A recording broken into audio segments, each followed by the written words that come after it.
नमस्कार मित्रांनो, आज आपण एक अगदी वेगळ्या अशा विषयावर व्हिडिओ करणार आहोत. गेल्या 2-4 दिवसापासून आपण सारख्या वर्तमानपत्रामध्ये आणि टीव्हीवर बातम्या पाहतोय, वाचतोय की सोनम वांगचुक यांना अटक झाली आणि सोनम वांगचुक यांच्यावर NSA राष्ट्रीय सुरक्षा कायद्याअंतर्गत गुन्हा दाखल करण्यात आलेला आहे. खरं जर बघायचं झालं तर अलीकडल्या किंवा रेस्ट ऑफ ईस्ट ज्यांना आपण म्हणतो त्या सर्वांना सोनम वांगचुक या व्यक्तिमत्वाविषयी फार काही माहीत नाहीये किंवा यांना का अटक झाली, कशाला अटक झाली, या सर्वाच्या संदर्भानं बोलायचं झाल्यास साधारणतः आम्ही जेव्हा 2009-10ला कॉलेज गोईंग स्टुडंट होतो त्या दरम्यान 3 इडियट्स हा एक आमिर खानचा पिक्चर आलेला होता आणि त्या काळात हा पिक्चर प्रचंड गाजला. पण ज्या 3 इडियट्स मध्ये आमिर खाननी रॅन्चोचं पात्र केलेलं होतं, ते रॅन्चोचं पात्र किंवा फुलसुम वांगडू म्हणून जे पात्र केलेलं होतं ते ज्यांच्या जीवनचरित्रापासून प्रेरित होतं ते म्हणजे सोनम वांगचुक. आणि सोनम वांगचुकला का अटक करण्यात आली, सोनम वांगचुकवर काय गुन्हे लावण्यात आले आणि सोनम वांगचुक यांची मागणी काय होती, या संदर्भात आपण आज या व्हिडिओमध्ये बघणार आहोत. मित्रांनो, सोनम वांगचुक यांच्याबद्दल बोलायचं झाल्यास सोनम वांगचुक गेली 30-40 वर्ष लेह लडाख या परिसरामध्ये अत्यंत दुर्गम भागामध्ये शिक्षणामध्ये काम करणारे एक मोठं व्यक्तिमत्व आहे, एक पर्यावरणवादी व्यक्तिमत्व आहे. राष्ट्रीय सुरक्षा कायदा NSA सारखा अत्यंत कडक ऍक्ट खाली त्यांना अटक करण्यात आलेली आहे आणि अटक करून त्यांची जोधपूरला रवानगी करण्यात आलेली आहे.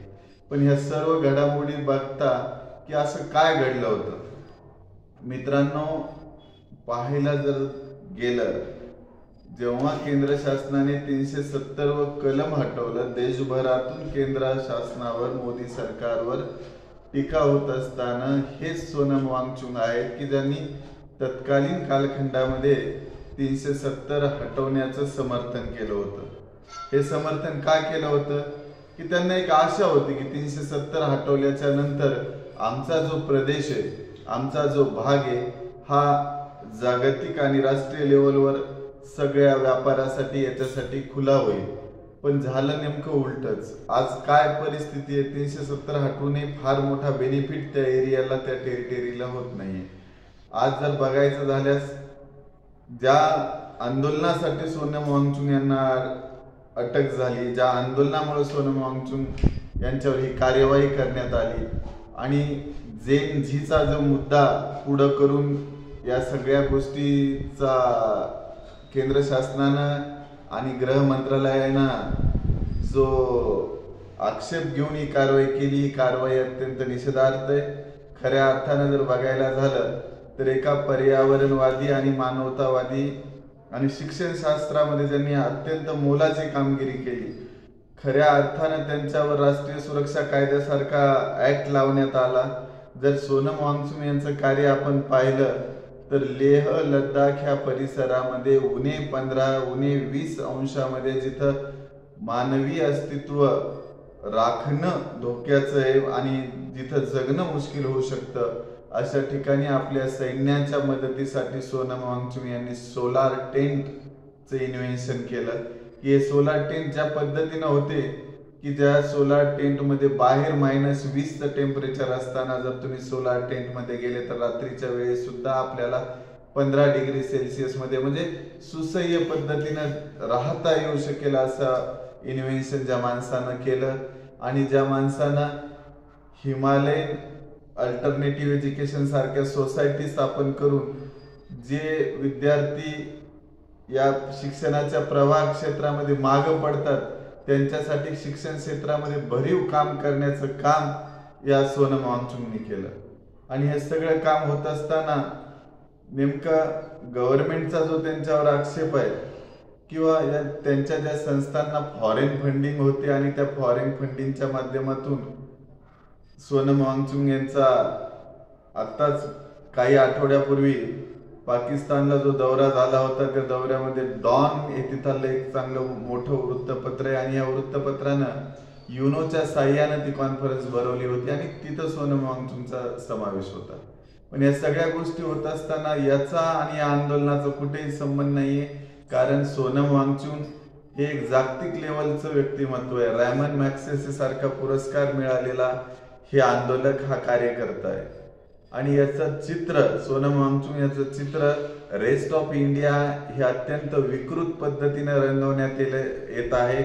जणू काही ते एखादे देशद्रोही असल्यासारखं केंद्र शासन त्यांना ट्रीट करते. आणि ह्या सगळ्या गोष्टीमधून आजच्या रेस्ट ऑफ इंडियाला सोनम वांगचुक यांच्या व्यक्तिमत्वाची ओळख होण्यासाठी आणि सोनम वांगचुक यांच्या कार्याची माहिती होण्यासाठी हा व्हिडिओ आहे. खऱ्या अर्थानं जर तुम्ही बघायला गेलं तर काय होतं हे आंदोलन, तर या आंदोलनामध्ये 2 मागण्या आहेत. किंवा लडाखचा जो परिसर आहे त्याचा अनुसूची 6 मध्ये समावेश करण्यात यावा आणि स्वतंत्र राज्याची मागणी ते बऱ्याच दिवसापासून धरून राहते. अनुसूची 6 मध्ये जर समावेश केला तर काय होऊ शकतं, नेमकी अनुसूची परिशिष्ट 6 काय आहे? संविधानामध्ये मिझोरम, नागालँड आणि मणिपूर सारखे जे राज्य आहे त्यांना त्यांची संस्कृती जोपासण्यासाठी, त्यांना त्यांची स्वायत्तता जोपासण्यासाठी लोकल बॉडीला कायदे करण्याचा आणि स्वतंत्र सरकार करण्याची थोडी बहुत मुभा या अनुसूची 6च्या अंतर्गत देण्यात येते. आणि त्यांचं जे फार मोठं लँड आहे की जे नैसर्गिक साधन संपत्तीनं अगदी संपन्न आहे, या साधन संपत्तीचा आणि तेथील संस्कृतीवर आमचा प्रभाव असावा, आमच्या लोकल लोकांचा कायदे करण्याचा अधिकार असावा, या मागणीसाठी गेल्या अनेक वर्षापासून ते आंदोलन होते. अलीकडेच गेल्या आठवड्यात झालेल्या आंदोलनामध्ये सरकारचा त्यांच्यावर आरोप आहे किंवा परराष्ट्र शक्तींना हाताशी धरून तिथं तोडफोड करण्यात आली आणि काही म्हणजे भाजपचं पक्ष कार्यालय फोडण्यात आलं, भाजपचा झेंडा हे करण्यात आला.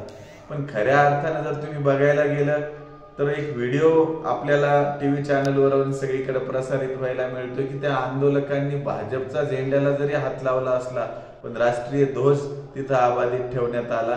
ही घटना झाल्याच्या नंतर सोनम वांगचुक यांनीही स्पष्ट केलं की बाबा तरुणांनी संयम बाळगावा, बऱ्याच दिवसाचा जो आक्रोश आहे, बऱ्याच दिवसाची जी मागणी आहे, पण अत्यंत गांधीवादी पद्धतीने त्यांनी आतापर्यंत आंदोलन रेटण्याचा प्रयत्न केला.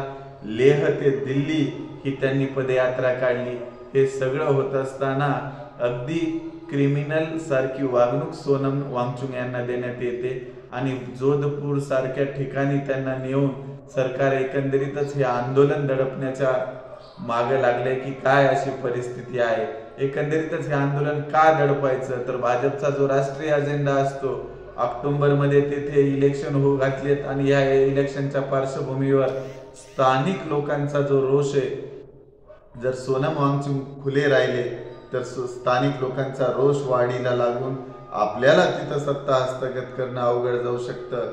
या एका मुद्द्यावर खाली सोनम वांगचुक यांना ही वागणूक देण्यात येते.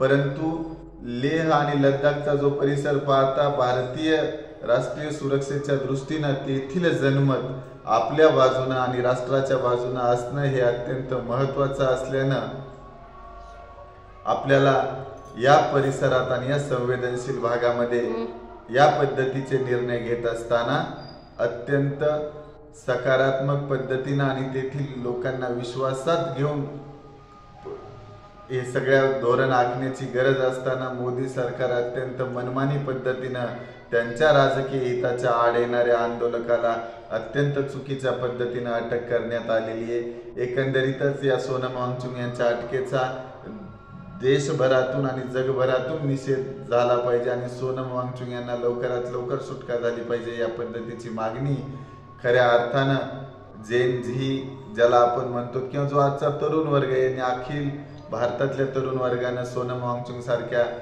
आंतरराष्ट्रीय स्तरावरच्या कार्यकर्त्याच्या मागे उभा राहणं ही काळाची गरज आहे. तुर्तास एवढंच.